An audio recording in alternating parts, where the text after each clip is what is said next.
العباءة والنقاب سبب في العذاب والعقاب.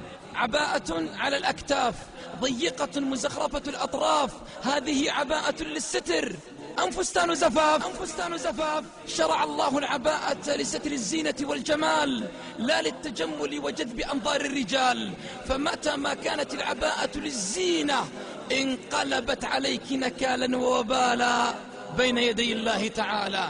اسمعي، العباءة التي تحرك عين الرجل قد تحرك غضب الله عز وجل.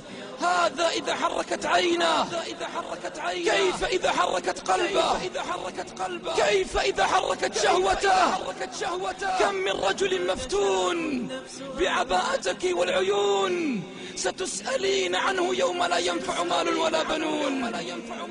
فلا تكن عباءتك لافتة للأنظار، فلربما تغضب الله الواحد القهار. قال أحد المستشرقين: لماذا نساؤكم يلبسن العبايات؟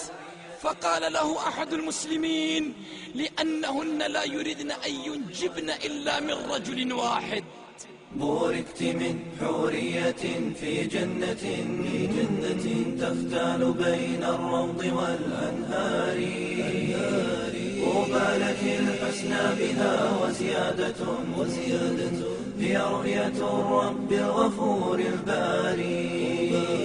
طوبى لك الحسنى بها وزيادة هي رؤية الرب الغفور الباري.